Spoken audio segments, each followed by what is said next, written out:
The gunshot that killed Violet Fairchild's father was meant for someone else, but try telling that to a town desperate for answers they could understand. She pressed herself deeper into the hollow beneath the abandoned barn, her dress torn and muddied, her dark hair matted with sweat and straw. 3 days she had been running, 3 days since they had started calling her crazy, since the whispers became shouts, since reasonable people she had known her whole life turned into something unrecognizable. The wound on her arm, where someone had thrown a rock, throbbed with each heartbeat, but she did not dare make a sound. Above her, footsteps creaked across the old floorboards. "She has got to be around here somewhere," a man's voice carried down through the gaps. "Crazy woman could not have gotten far." Violet bit down on her sleeve to keep from crying out. Crazy. That word again. Because she had tried to explain what she saw, because she had told Sheriff Brennan that the shot came from the hotel window, not from the street, because she had insisted her father was killed by mistake, that the real target was the cattle baron standing 3 feet away. Nobody wanted to hear it. The cattle baron had money and power, and dead men made convenient scapegoats for troubled daughters. Except, she was not troubled. She was not crazy. She had simply seen the truth, and the truth had made her dangerous. The footsteps moved away, and Violet allowed herself to breathe.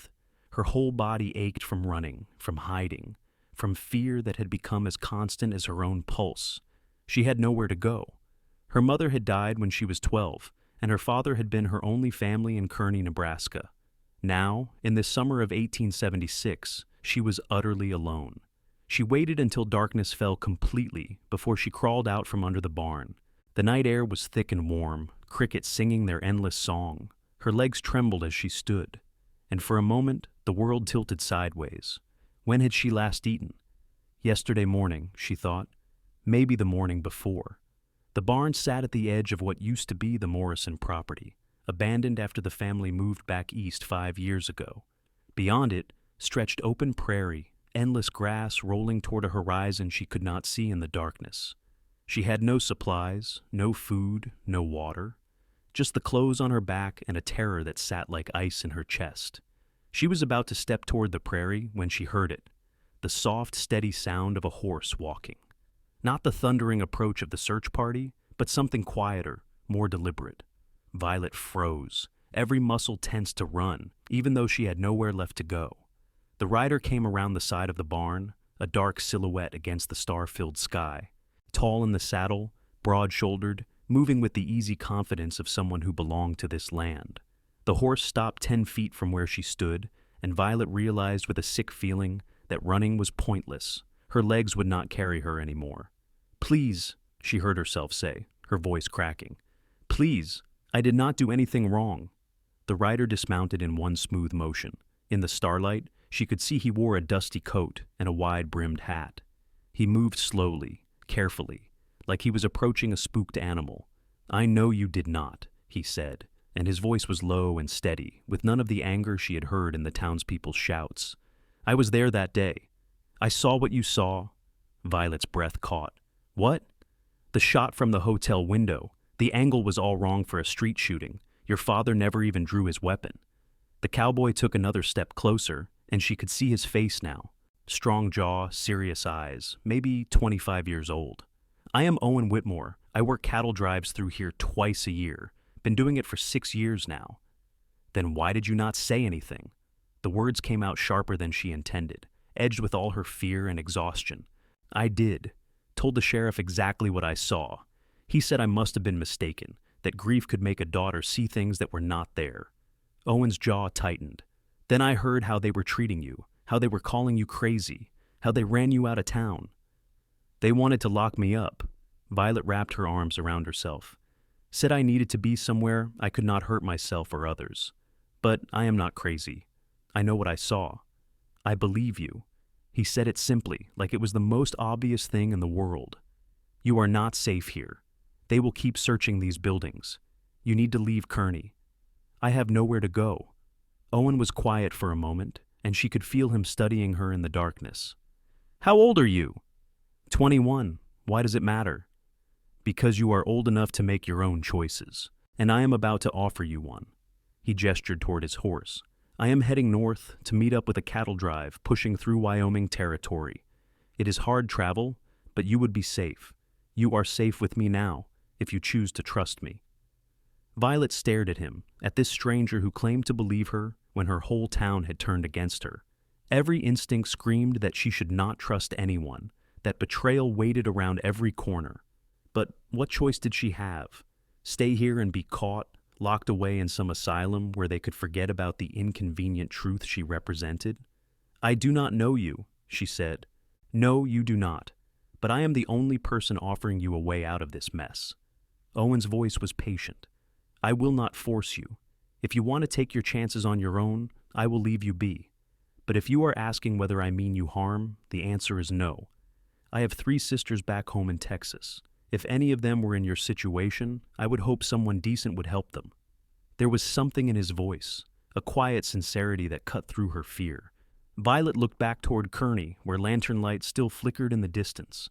The town that had been her whole life, the town that now wanted to destroy her for telling the truth. She looked back at Owen Whitmore. "I can ride? Good." He untied a bedroll from behind his saddle and held it out to her. "Wrap this around yourself. You are shaking." She was. Violet had not realized how badly until he pointed it out.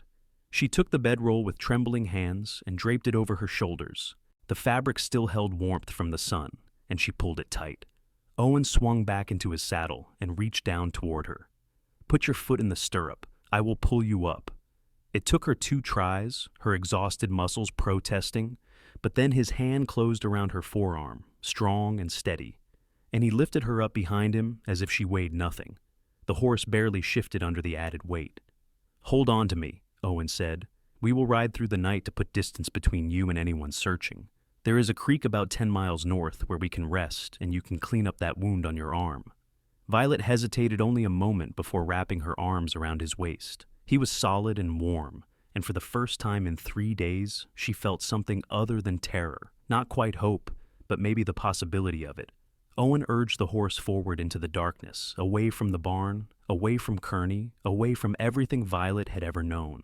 She pressed her cheek against his back and tried not to think about what came next. For now, it was enough to be moving, to be with someone who did not think she was crazy, to have a stranger's quiet promise that she was safe.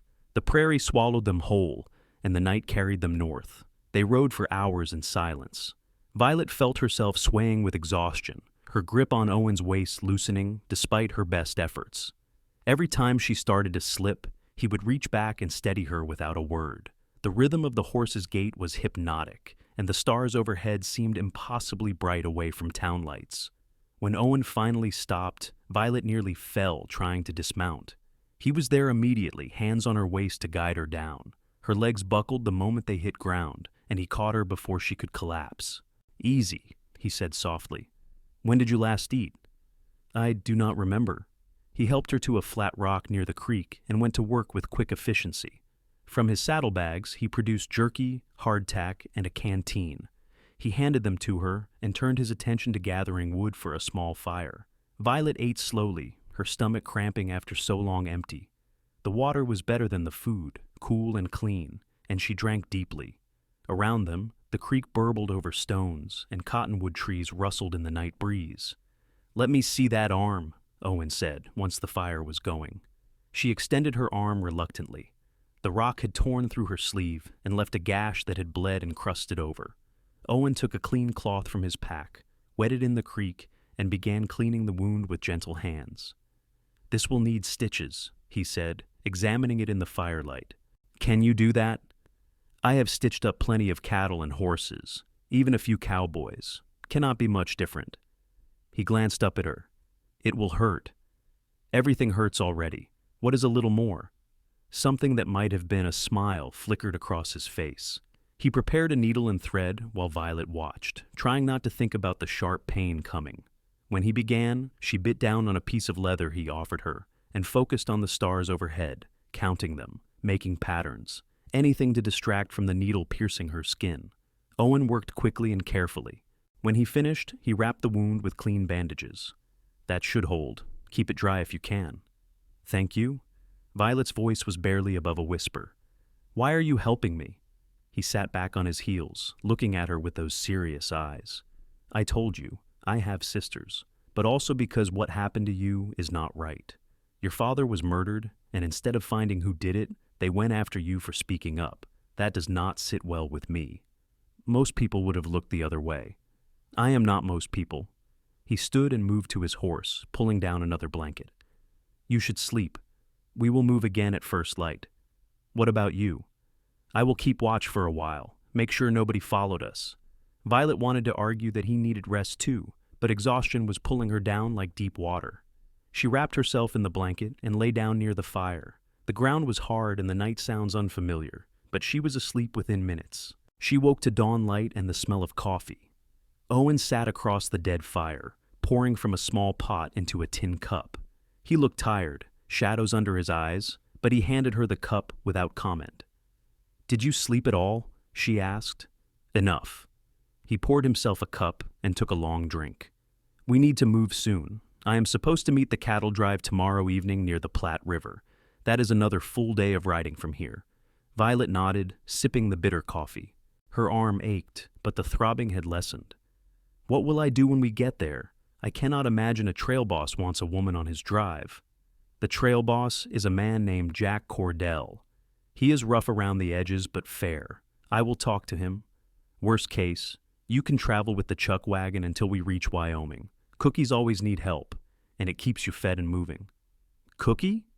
The cook runs the chuck wagon that carries all the supplies. Owen drained his cup and stood. Come on, I want to cover ground before it gets too hot. They rode through the morning, the landscape unchanging endless grass and rolling hills. Owen kept them at a steady pace that ate up miles without exhausting the horse. Violet found herself relaxing slightly, the terror of the past days loosening its grip. She watched the way Owen sat in the saddle, easy and natural, like he was part of the horse itself. How long have you been working cattle drives? She asked. Since I was 17. My father runs a ranch in South Texas, but I wanted to see more than the same patch of land. Trail work lets me do that. Do you like it? Most days, it is hard, dirty work. Long hours, bad weather, ornery cattle. But there is something about being out here, under open sky, that feels right. He glanced back at her. What about you? What did you do in Kearney? I worked in my father's mercantile, helped run the store, kept the books, ordered supplies. Saying it out loud made her chest tight. That life is over now, is it not? Maybe, or maybe you get to build a new one. Owen's voice was thoughtful. Sometimes the things we lose make room for better things. I know that does not help right now, but it might later. They rode in silence for a while. Violet thought about her father, about the last conversation they had the morning before he was killed. He had been excited about a new shipment of fabrics, talking about how the patterns would sell well with the summer dances coming up. Ordinary, everyday things. Then he stepped outside, and everything changed. Tell me about your sisters, she said, needing to think about something else. Owen's shoulders relaxed slightly. Martha is the oldest. She is 28 now, married to a blacksmith, has 2 little ones. Then there is Ruth, who is 26. She runs the ranch accounts because she is better with numbers than anyone. And Louise is 22. She is the wild one, always causing trouble and making everyone laugh. Do you miss them? Every day, but I see them twice a year when I go home between drives. It is enough. He adjusted his hat against the climbing sun. What about you? Any siblings? No, just me and my father. My mother died of fever when I was young. I am sorry. Me too. Violet pressed her cheek against his back again, feeling the steady strength of him. Thank you for believing me. About what I saw. You do not need to keep thanking me. I think I do. You saved my life. Owen did not respond, but she felt something shift in the way he sat, like her words had touched something he did not know how to answer. They rode on, the sun climbing higher, the grass rippling like water in the wind. By late afternoon, they reached the Platte River, its waters running brown and wide. Owen guided the horse along the bank until they found a good crossing point. The water came up to the horse's chest at the deepest part, and Violet held her breath, arms tight around Owen's waist, until they climbed the far bank. Drive should be about 5 miles west from here, Owen said. We will reach them before dark. Sure enough, as the sun began its descent, Violet spotted the dust cloud first, then heard the lowing of cattle, hundreds of them, maybe 1,000, moving in a slow river of horns and hooves. Cowboys rode alongside, keeping the herd together, shouting to each other over the noise. Owen guided them toward the chuck wagon, which had pulled ahead to set up camp. A grizzled man with a wild gray beard looked up from his cooking fire, squinting at them. "Whitmore, thought maybe you decided to skip this drive. Got delayed in Kearney, Cookie. This is Miss Violet Fairchild. She needs safe passage north." Cookie's sharp eyes took in Violet's torn dress, her bandaged arm, the exhaustion on her face. "Trouble?" "The bad kind. The kind that was not her fault." Owen dismounted and helped Violet down. Her legs were stiff and sore from the long ride. "She can work for her keep if the boss agrees." "Oh, I could use the help, sure enough." Cookie wiped his hands on his apron. "Jack will have questions, though." "I know. Where is he?" "Riding Point. Should be back once we get the herd settled for the night." Owen nodded and turned to Violet. "You will be safe here. Cookie will look after you while I go talk to Jack." Violet wanted to protest that she did not need looking after, but the truth was, she did. She was in foreign territory, surrounded by strange men, doing work she did not understand. So she nodded and watched Owen swing back into his saddle and ride toward the dust cloud. Cookie studied her for a long moment. "You hungry, girl?" "Yes, sir." "Good. Means you are honest. Come help me get the beans ready. These boys eat like locusts." Violet moved to the wagon, grateful for something to do with her hands. Cookie showed her where the supplies were kept, his manner gruff but not unkind. As she worked, cowboys began drifting in, tying their horses to the remuda line, washing dust from their faces. They stared at her with open curiosity, but Cookie growled at anyone who got too close. "Lady has had a hard few days. Give her space." They obeyed, though Violet could hear them whispering among themselves. She kept her head down and focused on the beans, on the cornbread Cookie was mixing, on the coffee boiling in the big pot. Normal tasks, ordinary things. They helped quiet the panic that still lurked at the edges of her mind. Owen returned just as Cookie was ladling out supper. With him rode another man, older, with a weathered face and calculating eyes. He dismounted and approached the fire, studying Violet with the same assessment Cookie had given her. "Miss Fairchild," he said, touching the brim of his hat. "I am Jack Cordell. Owen here tells me you need safe passage north." "Yes, sir." Violet straightened her spine, meeting his gaze. "I can work. I am not asking for charity." "Did not figure you were, or Owen would not have brought you." Jack accepted a plate from Cookie and ate a few bites, still watching her. "What kind of trouble are you running from?" "The kind where a town would rather lock up an honest witness than face an uncomfortable truth." She was tired of dancing around it. "My father was murdered. I saw who did it, but nobody wanted to hear it because the real killer has money and power. They called me crazy and tried to put me away."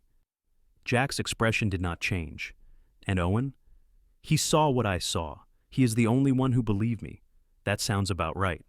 Jack nodded slowly. "Owen's got a strong sense of right and wrong, sometimes too strong for his own good. But I trust his judgment." He turned to Owen. "You vouching for her?" "I am." "Good enough. Miss Fairchild, you can ride with the chuck wagon and help Cookie.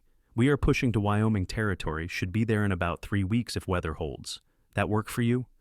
Relief flooded through Violet so suddenly she nearly swayed. "Yes, thank you." "Do not thank me yet. Trail work is hard, and we have a schedule to keep. You pull your weight, we will get along fine." Jack handed his empty plate to Cookie. "Welcome to the drive." He walked away, and Violet found herself looking at Owen. In the firelight, his face was softer than she had seen it before, something almost like pride in his eyes. "Thank you," she said quietly. "You are welcome." He collected his own plate of food and sat down on a log near the fire. "Get some rest tonight. Tomorrow starts early."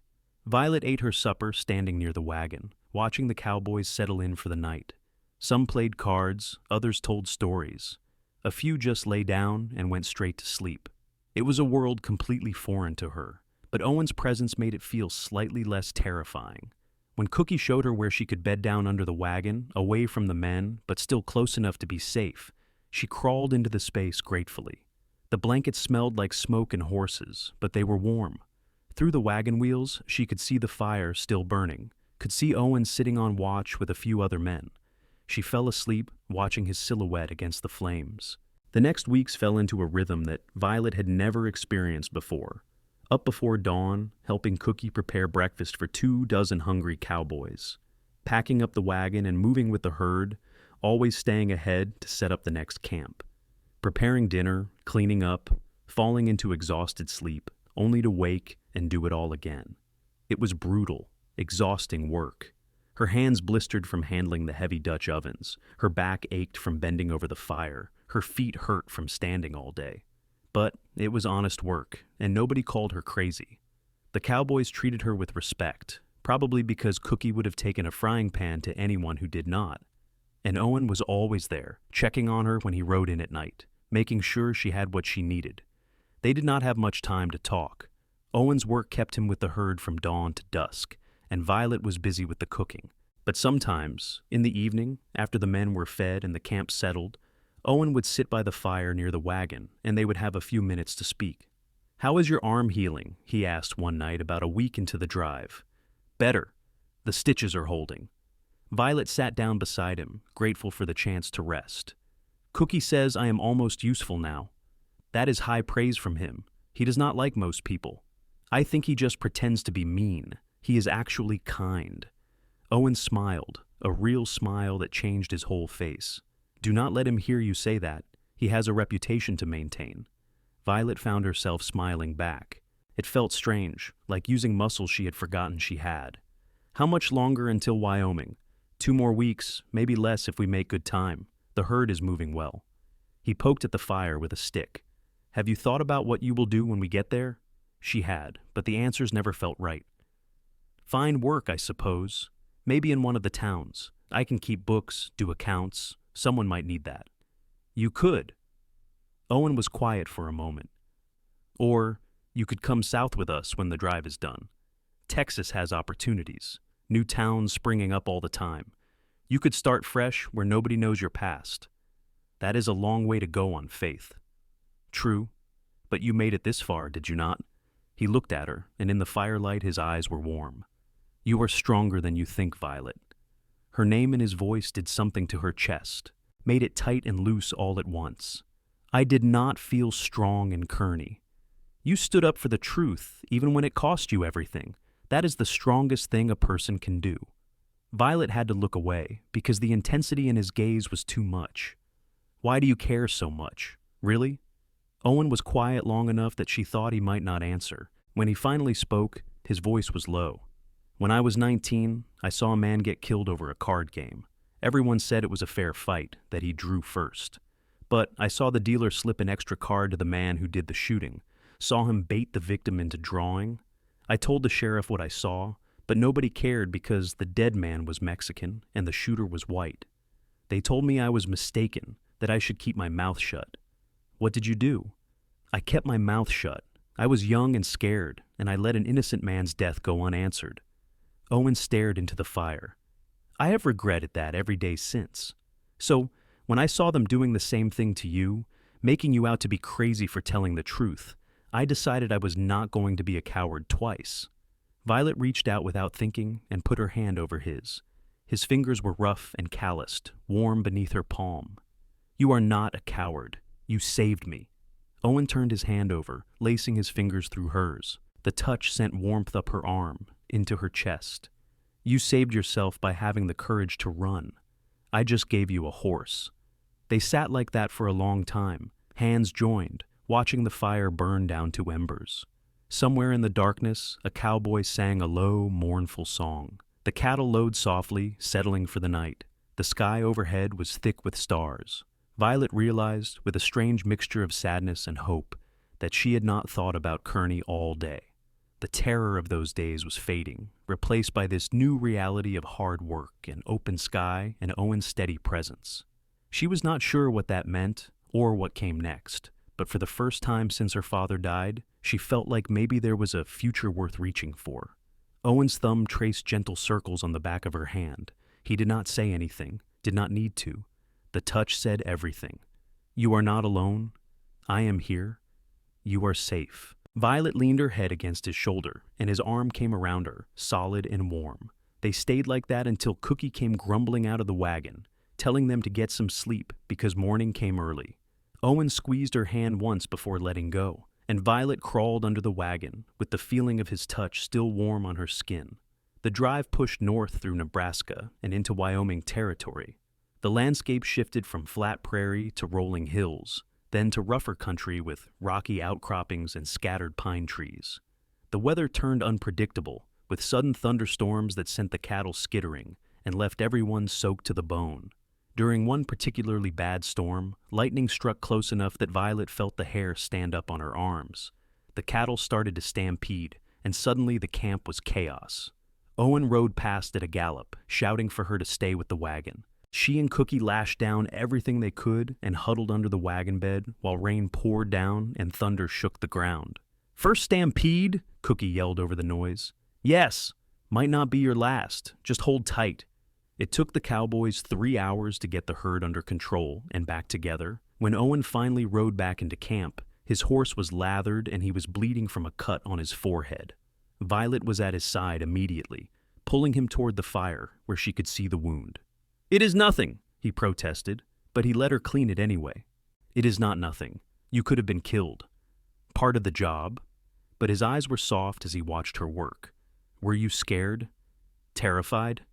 I kept thinking about you out there in the dark with all those panicked animals." She pressed the bandage against his forehead, maybe harder than necessary. "You need to be more careful. I will try to ask the lightning to be more considerate next time." She wanted to hit him, but instead she found herself laughing. It was absurd, all of it.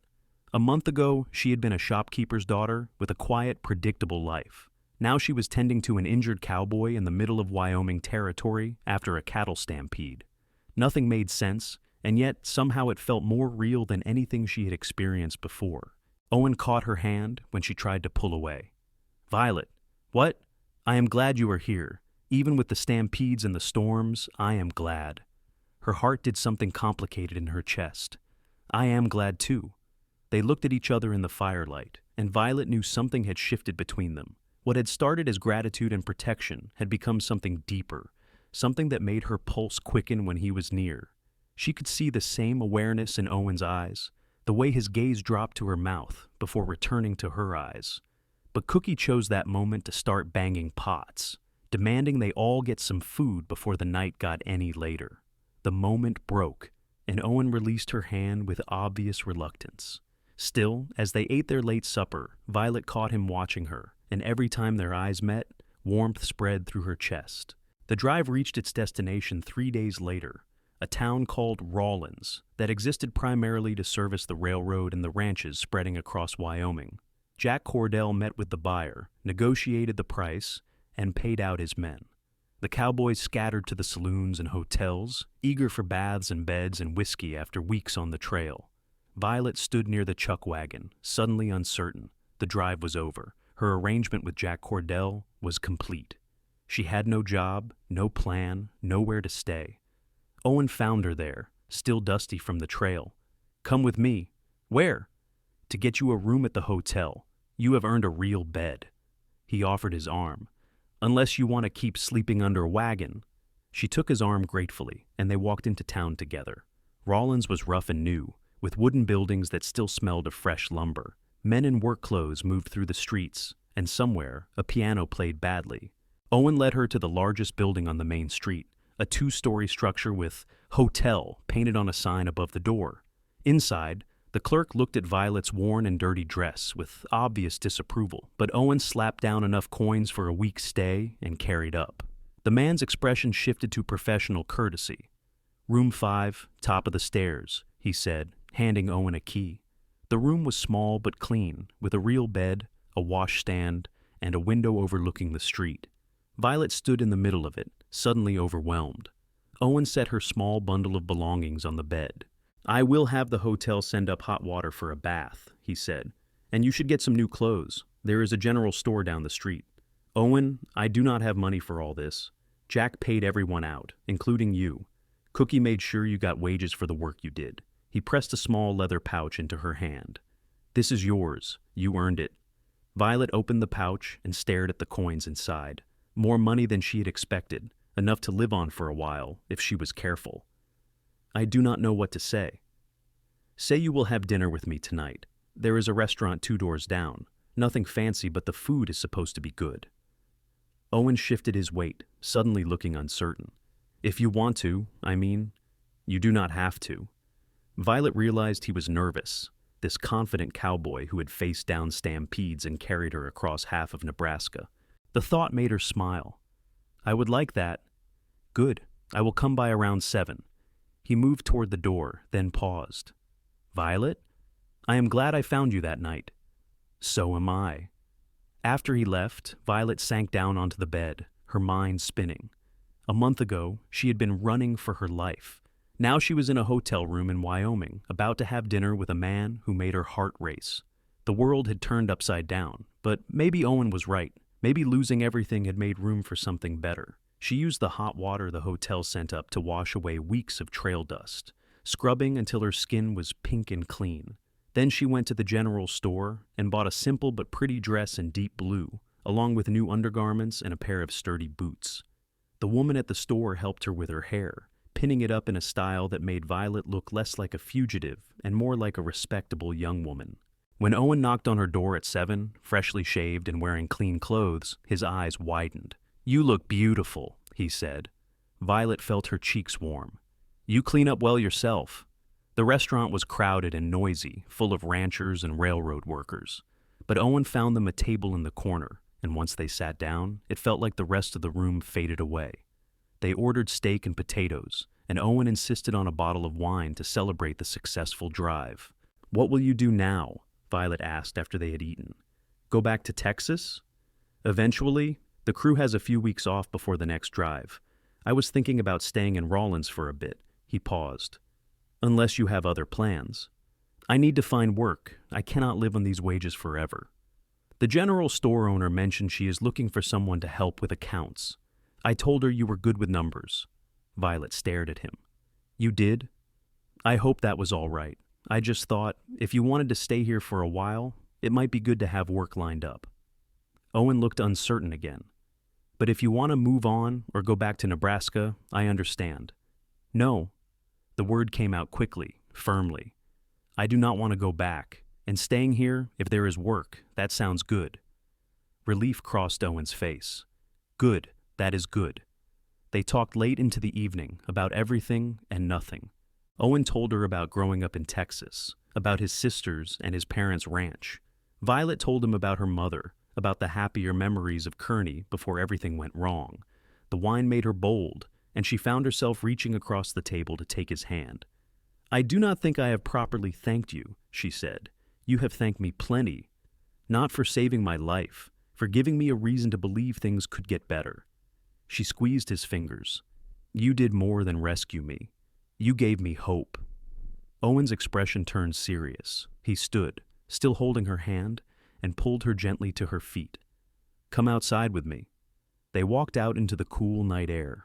The street was quieter now, most people already in the saloons or bedded down. Owen led her to the side of the building, away from the few people still moving about. Violet, he said, and his voice was rough. I need to tell you something. What? I have been trying to keep things proper, to not take advantage of the situation. You went through hell, and I did not want you to feel like you owed me anything. He stepped closer, and she could feel the warmth radiating from him. But I cannot stop thinking about you. Have not been able to since that first night when I found you hiding. And it is not just about wanting to protect you. It is more than that. Violet's breath caught. What are you saying? I am saying I have feelings for you, strong ones. And if you do not feel the same way, that is all right. I will still be your friend, will still help you however I can.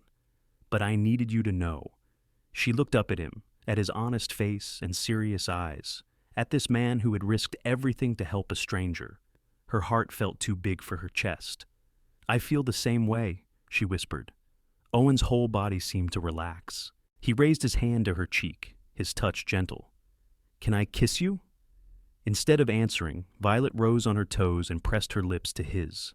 The kiss was soft at first, tentative, like they were both afraid of breaking something precious. Then Owen's arm came around her waist, pulling her closer, and the kiss deepened. Violet's hands slid up to his shoulders, feeling the solid strength of him, and everything else fell away. There was only this, only him, only the warmth and safety and rightness of being in his arms.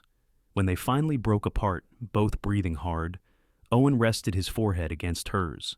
"I have wanted to do that for weeks," he said. "Why did you wait so long?" "Because I am an idiot." He kissed her again, softer this time. "But I am a persistent idiot. I am not going anywhere, Violet. If you will have me, I am yours." Violet felt tears prick her eyes, but they were good tears. Happy tears. "I want that. I want you." They stood in the shadows, holding each other, while the town settled into sleep around them. Everything Violet had lost still hurt. Her father's death, the betrayal of her town, the life she would never get back. But standing there with Owen, she felt something new growing in the empty places. Not a replacement for what was gone, but something different, something that was entirely hers. Eventually, Owen walked her back to the hotel. At her door, he kissed her again, long and sweet. "Sleep well," he said. "I will see you in the morning." "Where are you staying?" "Got a room down the hall, number 8. He grinned. "Close enough to be proper, far enough to avoid scandal." Violet laughed. "Good night, Owen." "Good night." She watched him walk down the hall to his own room, then slipped inside hers. The bed felt impossibly soft after weeks of sleeping on the ground. She lay there, touching her lips, remembering the kiss, and smiled into the darkness. The next morning, Violet went to see Mrs. Henderson at the general store. The older woman was sharp-eyed and no-nonsense, but she seemed pleased when Violet demonstrated her ability with accounts. They agreed on wages and hours, and Violet started work that afternoon. The job was similar to what she had done in Kearney, but everything else was different. Rawlins was rough and new, full of people who had come west to start over. Nobody asked too many questions about anyone's past. Violet was just another young woman trying to make her way, and that anonymity was a gift. Owen stayed in Rawlins. He took odd jobs around town, working for ranchers who needed an extra hand, helping at the livery stable, doing whatever needed doing. But really, Violet knew he was staying for her. They spent every evening together, walking along the railroad tracks that stretched toward the horizon, eating dinner at the little restaurant, sitting on the hotel porch and talking until the stars came out. "You do not have to stay here on my account," Violet told him one evening about 2 weeks after they arrived. "If you need to go back to Texas or take another job, I understand." Owen took her hand, lacing their fingers together the way he always did now. "I am exactly where I want to be." "But what about your family? Your sisters?"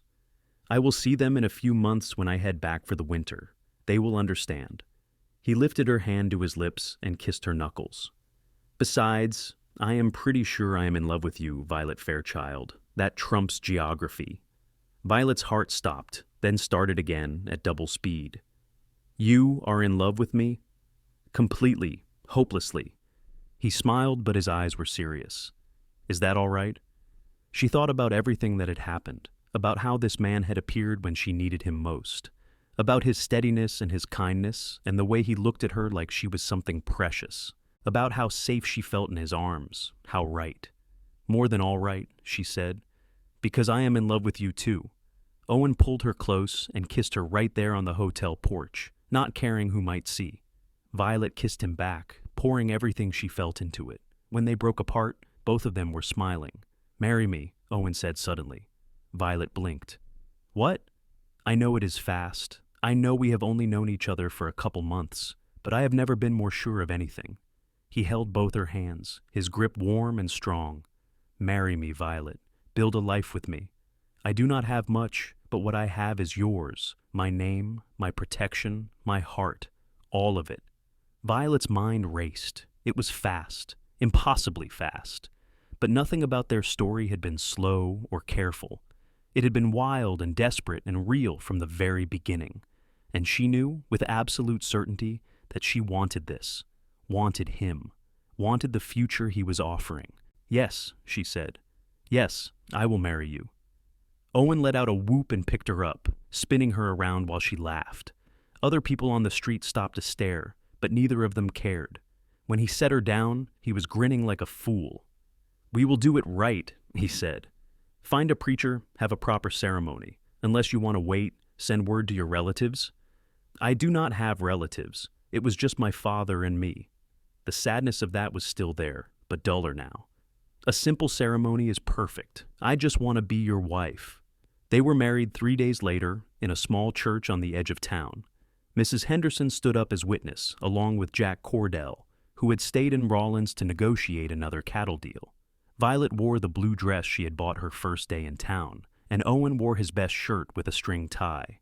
The preacher was old and long-winded, but Violet barely heard the words. She was too focused on Owen's face, on the way he looked at her like she was the answer to every question he had ever asked. When the preacher said they could kiss, Owen cupped her face in his hands and kissed her with such tenderness that Violet felt tears slide down her cheeks. They were married. She was Violet Whitmore now, wife to the best man she had ever known. After the ceremony, Jack Cordell bought them dinner and gave Owen a strange look. "You know, most men wait more than 2 months before getting married." "I am not most men," Owen said, his arm around Violet's waist. "No, you are not." Jack raised his glass.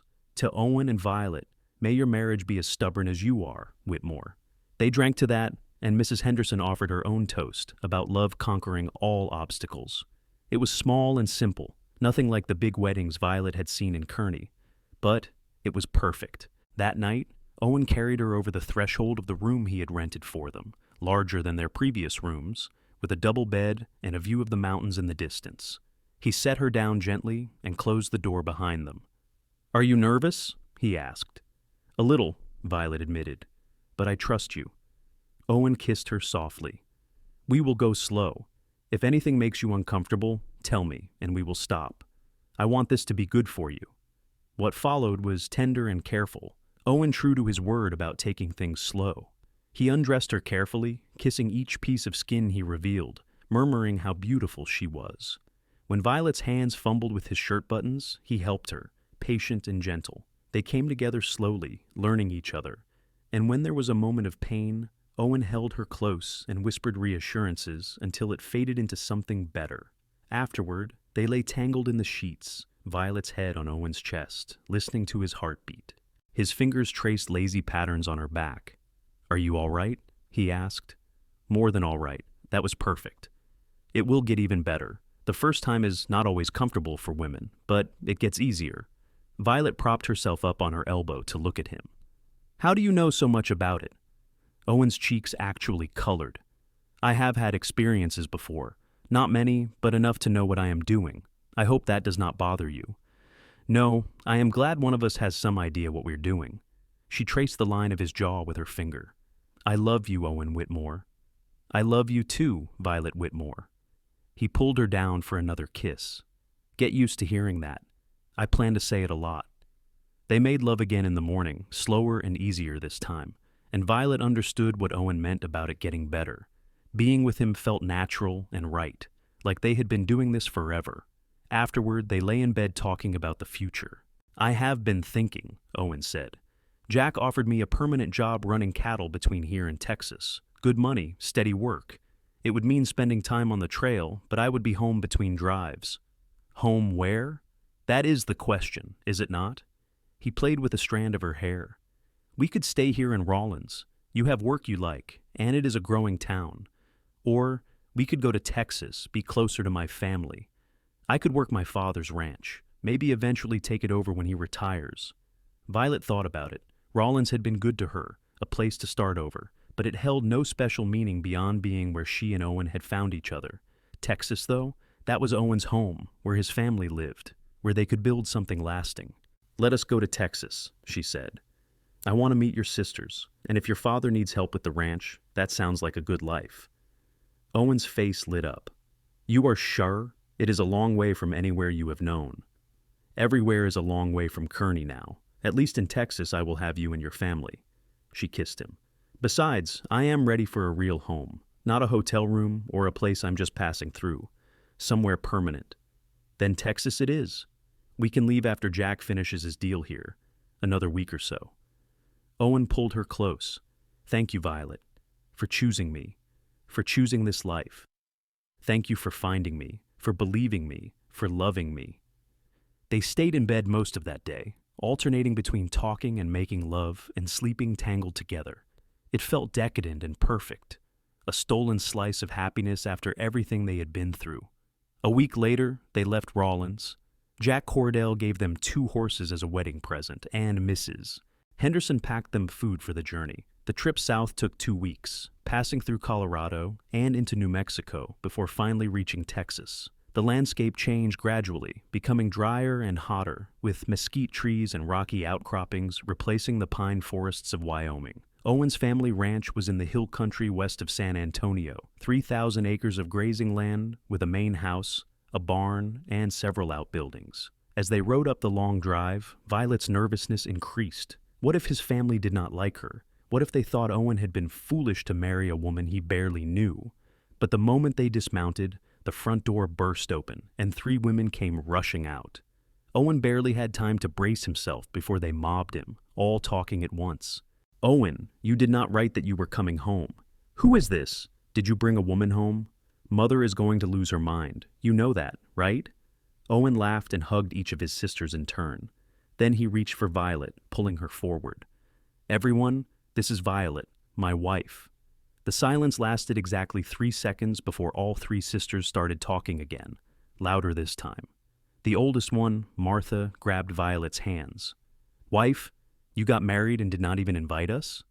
"It was fast," Owen admitted, "and complicated, but I would like you all to meet her properly. Violet, this is Martha, Ruth, and Louise." Up close, Violet could see the family resemblance. All 3 sisters had Owen's dark hair and serious eyes, though they each softened them with warm smiles. They pulled her into the house, peppering her with questions, while Owen followed behind looking amused. Owen's parents were older and more reserved, but his mother, Sarah, hugged Violet tight after hearing a brief version of their story. "Any woman brave enough to marry this stubborn son of mine is welcome in our home," she said. "Welcome to the family, Violet." Over the following days, Violet learned the rhythm of ranch life. It was hard work, but different from the trail drive. There were cattle to tend, horses to train, fences to mend, accounts to keep. Owen's father, Robert, was pleased to learn Violet was good with numbers and gladly handed over the ranch bookkeeping. Owen's sisters were warm and welcoming, treating Violet like she had always been part of the family. Martha shared stories about Owen as a boy, embarrassing him at every opportunity. Ruth taught Violet how to ride properly, saying trail riding and ranch riding were different skills. Louise just made her laugh with her constant jokes and outrageous stories. At night, Owen and Violet retreated to the small house Owen's parents had given them, a 2-room cabin about a quarter-mile from the main house. It was simple but cozy, with whitewashed walls and a stone fireplace. They made it their own, adding curtains Violet sewed and furniture Owen built. Life fell into a comfortable pattern. Owen worked the ranch during the day, and Violet kept the books and helped Sarah with the house and garden. In the evenings, they would sit on their porch and watch the sun set over the hills, talking about their day, making plans for the future. 6 months after they arrived in Texas, Violet realized her monthly courses had not come. She waited another month to be sure, then told Owen one evening as they sat by their fire. "I think I am with child," she said. Owen's eyes went wide. "You are sure?" "As sure as I can be. I have missed 2 courses, and I have been feeling sick in the mornings." He let out a whoop, much like the one when she agreed to marry him, and pulled her into his arms. "We are going to have a baby." "Are you happy?" Violet asked, even though she could see he was. "Happy? I am over the moon." He placed his hand on her still flat stomach. "A baby, our baby. This is the best news you could have given me." The family was equally thrilled when they shared the announcement. Sarah immediately began knitting baby clothes, and Owen's sisters descended with advice and offers to help. Martha brought over all the baby things her children had outgrown. Ruth started planning a nursery in their cabin. Louise just kept hugging Violet and declaring she was going to be the favorite aunt. As Violet's belly grew, Owen became even more protective than usual. He tried to keep her from lifting anything heavy, from working too long in the garden, from doing anything he deemed too strenuous. Violet had to finally sit him down and tell him she was pregnant, not fragile. "I know," he said, "but I cannot help wanting to take care of you." "You do take care of me, but I'm not made of glass. Women have been having babies since the beginning of time, and they manage without hovering husbands." Owen laughed. "All right, I will try to hover less, but if you need anything at all, you will tell me. I promise." The baby came in the spring, a long labor that left Violet exhausted but filled with wonder when the midwife finally placed the squalling infant in her arms. A boy, healthy and strong, with a surprisingly loud cry for such a small thing. Owen cried when he held his son for the first time, tears running down his face as he stared at the tiny bundle. "He is perfect. You are perfect. Thank you, Violet. Thank you for giving me this." They named him James Robert Whitmore, after Owen's father. Little Jamie, as everyone called him, became the center of their world. Violet had never known love like this, the fierce protective instinct that came with motherhood.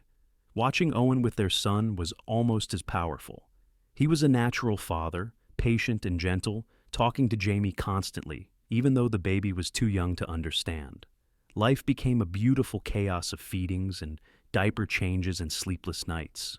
But even exhausted, Violet had never been happier. This was the life she had found in the wreckage of everything she lost. A husband who loved her, a son who needed her, a family who had embraced her. When Jamie was 6 months old, Owen came home one evening with a letter. Violet was nursing the baby, but she looked up when she saw his expression. "What is it?" "Letter from the sheriff in Kearney." Owen sat down heavily. "Remember when I reported what I saw about your father's murder before we left Nebraska?" Violet's heart clenched. She had not thought about Kearney in months, had pushed those memories away. "What does it say?" "They arrested the cattle baron. Someone else came forward with evidence, and combined with my statement and yours, they finally had enough to charge him. He confessed to ordering the killing. Your father was not the target. The baron wanted to kill his business partner, and your father just happened to be standing in the wrong place." Tears sprang to Violet's eyes. "So I was right. All along I was right." "You were. The letter says they want to offer an official apology for how you were treated. They cleared your name completely." Owen moved to sit beside her, his arm around her shoulders. "You are not crazy. You never were. The whole town knows it now." Violet cried then, for her father, for the injustice that had finally been corrected, for everything she had lost and everything she had found. Owen held her and Jamie both, his steady presence anchoring her. "Do you want to go back?" he asked when her tears slowed. "To Kearney, I mean, to see it." Violet thought about it and realized the answer was no. "That is not my home anymore. This is here, with you and Jamie and your family. Knowing the truth is out is enough. I do not need anything else from that place." "All right, but if you change your mind, we will go. Whatever you need." She kissed him, tasting salt from her tears. "I need you. That is all." The years passed in a gentle rhythm. Jamie grew into a curious, energetic toddler, constantly getting into trouble and making everyone laugh. When he was 2, Violet discovered she was pregnant again. This time, the labor was easier, and she delivered a healthy baby girl they named Alice May. Owen was besotted with his daughter from the first moment. Violet would find him holding Alice for hours, just staring at her tiny face with an expression of complete wonder. Jamie was less impressed with the new baby at first, but gradually warmed up to the idea of having a little sister. The ranch prospered. Robert eventually turned over most of the daily operations to Owen, trusting his son's judgment and modern ideas. Violet's careful bookkeeping helped them weather bad years and maximize good ones. They bought adjacent land, expanding their grazing territory. Owen hired on more help, giving jobs to men who needed a fresh start, remembering how someone had given him that same chance years ago when he first started trail driving. When Alice was 3 and Jamie was 5, Violet found herself pregnant a third time. This pregnancy was harder than the first 2, and she spent the last months confined to bed rest. Owen was beside himself with worry, but Violet remained calm. She had survived worse than a difficult pregnancy. The baby was born early but healthy, another boy they named Thomas Owen. He was smaller than his siblings had been, but he made up for it with determination, fighting his way into the world with the same stubbornness his father showed. With 3 children, life was beautifully chaotic. The cabin felt too small, so Owen built an addition, adding 2 more bedrooms and expanding the main room. Violet filled their home with love and laughter, with the smell of fresh bread and the sound of children playing. Owen still took cattle drives occasionally, but he never stayed gone longer than a month. He always came home with gifts for the children and flowers for Violet, sweeping her into his arms like they were newlyweds again. "I miss you when I am gone," he would say. "I miss you too, but I love watching you come home." The children grew. Jamie turned out to have his father's way with horses and his mother's head for numbers. Alice was fearless and wild, constantly climbing trees and racing her brothers. Thomas was quiet and thoughtful, happiest with a book or watching the clouds. Violet sometimes thought about her father, about what he would think of the life she had built. She liked to imagine he would be proud, that he would love Owen and adore his grandchildren, that he would understand why she could not come back to Kearney even after her name was cleared. On their 10th wedding anniversary, Owen took Violet up to a hill overlooking the ranch. It was sunset, the sky painted in shades of orange and purple. They sat together, his arm around her, and looked out at everything they had built. "Do you ever regret it?" Owen asked. "Marrying me so fast, leaving everything behind?" Violet leaned into him. "Not for a single second.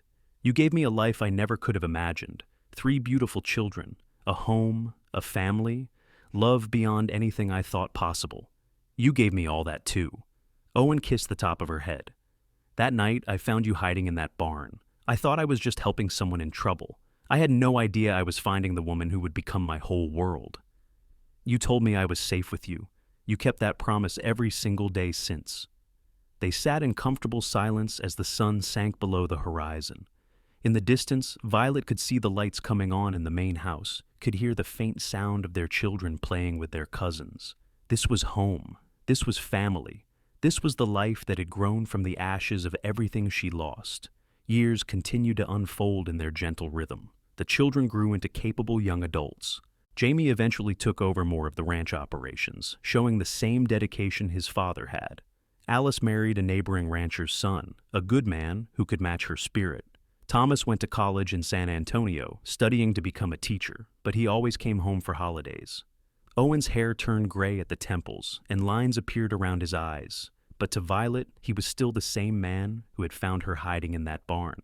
Still steady, still kind, still looking at her like she was the most precious thing in his world.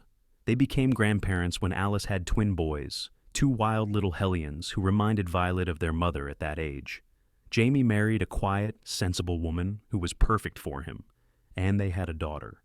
Even Thomas eventually settled down, marrying a school teacher he met in San Antonio, and having 2 children of their own. The ranch house filled with grandchildren during holidays, chaos and noise and love spilling out of every room. Violet would stand in the kitchen, watching Owen play with the little ones, and feel her heart overflow with gratitude. This was the family they had built. This was the legacy of that terrible night when her life fell apart and Owen put it back together. One evening, when they were both in their 50s, Owen and Violet sat on their porch watching another sunset. His hand found hers automatically, fingers lacing together the way they had been doing for 30 years. "I have been thinking," Owen said. "About what?" "About how lucky I am. About how one decision to help a stranger changed my entire life." He turned to look at her. "You were the best thing that ever happened to me, Violet Whitmore. You were the best thing that happened to me, too." She squeezed his hand. "You saved me in every way a person can be saved. You saved me right back.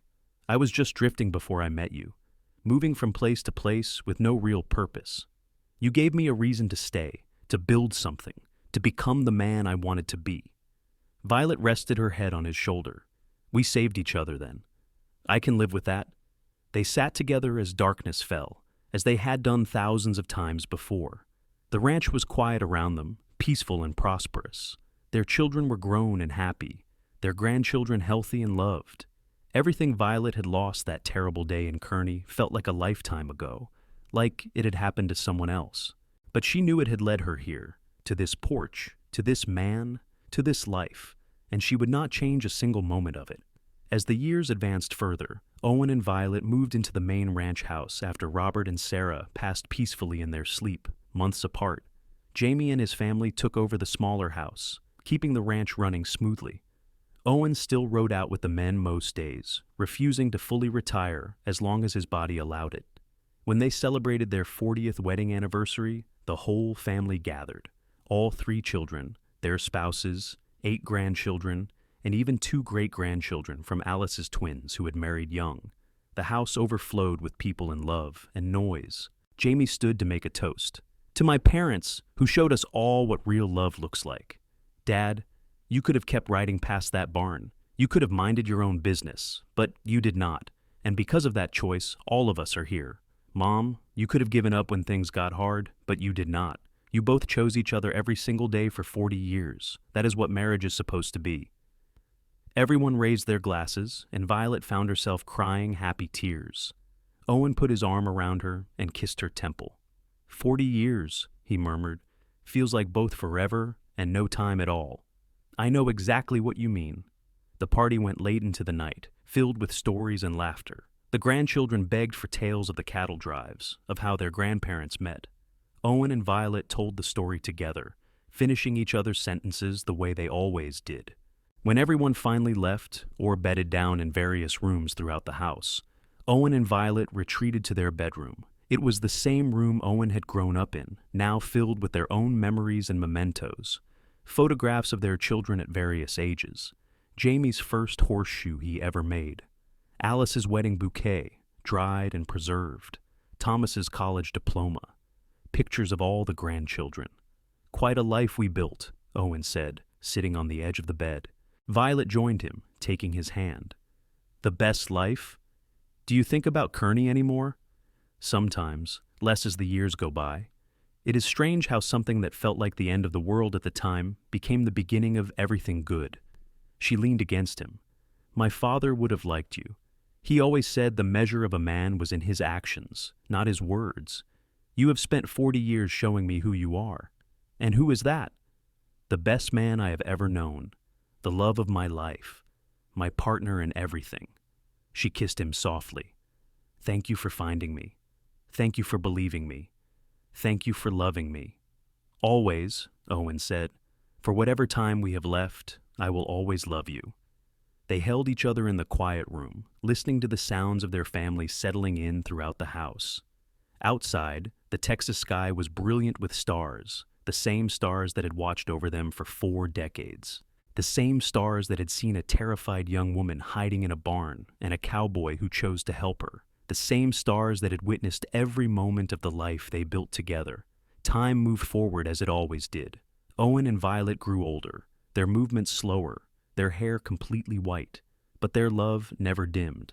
They still held hands, still sat together watching sunsets, still looked at each other with the same devotion they had felt as newlyweds. When Owen was 72, he had a heart attack while out riding the fence line. Jamie found him and brought him home, and the doctor said there was nothing to be done except make him comfortable. Owen made it clear he wanted to be in his own bed, in his own home, with his family around him. Violet sat beside him, holding his hand, while their children and grandchildren came to say goodbye. Owen smiled at each of them, offered words of love and advice, told them how proud he was, but his eyes kept returning to Violet. When they were finally alone, she lay down beside him carefully, and he turned to face her. I am not scared, he said, his voice weak but steady. I have had the best life anyone could ask for. Because of you, Violet whispered, tears streaming down her face. Everything good in my life came from you. No, it came from us. From the choice we made to trust each other, to build something together. He raised his hand to her cheek. I love you, Violet. I will love you beyond this life and into whatever comes next. I love you too, so much. Owen smiled, the same smile that had made her heart race 46 years ago. You were safe with me. I kept you safe. You did, every day. His eyes closed and his breathing slowed. Violet held him, whispering words of love, until his chest stopped rising, until the man who had saved her, loved her, built a life with her, was gone. The grief was immense, a wave that threatened to pull her under. But Violet held on, surrounded by the family they had created, the legacy of their love. Jamie was strong like his father. Alice was fierce in her devotion. Thomas was gentle in his comfort. The grandchildren and great-grandchildren were living proof that Owen's goodness lived on. Violet lived another 8 years without him, long enough to see more great-grandchildren born, to watch the ranch continue to prosper, to know that everything they built would last. She spent her days in the house they had shared, surrounded by memories, writing letters to her children and grandchildren, telling them stories about Owen so they would never forget. When her time came, she was 93 years old, sitting on the porch in her favorite chair. She felt no pain, only a gentle pulling, like someone calling her home. She closed her eyes and saw Owen waiting for her, young and strong, like he had been that night in Nebraska, his hand extended toward her. "You are safe with me now," he said, just like he had all those years ago. Violet took his hand and felt the joy of coming home. They buried her next to Owen on the hill overlooking the ranch. The whole family gathered, 3 generations come to honor the woman who had started it all. Alice spoke of her mother's strength. Jamie talked about her wisdom. Thomas read a poem about enduring love. The grandchildren shared memories of her kindness, her laughter, her way of making everyone feel special. But it was Jamie's son, the oldest grandchild, who perhaps said it best. Grandma and Grandpa showed us that love is not just a feeling. It is a choice you make every day, a commitment you honor even when things are hard. They took the worst moment of their lives and turned it into something beautiful. They gave us this family, this legacy, this example of what real love looks like. We are all here because of their courage, their faith in each other, and their refusal to give up even when everything seemed lost. As the sun set over the ranch that evening, the family gathered on the same porch where Owen and Violet had spent so many evenings. The great-grandchildren played in the yard, their laughter carrying on the wind. The grandchildren told stories about their grandparents, keeping the memories alive. The children looked out at the land their parents had built and knew it would endure. On the hill, 2 headstones stood side by side, marking the resting place of Owen Whitmore and Violet Whitmore. The inscriptions were simple. His read, "He saved the woman who saved him." Hers read, "She was safe with him." And the ranch that had grown from a single act of compassion continued to thrive, generation after generation, a living testament to a cowboy who found a woman hiding from a town that called her crazy and promised her she was safe, a promise he kept every single day for the rest of his life, building a love story that would echo through his family for generations to come.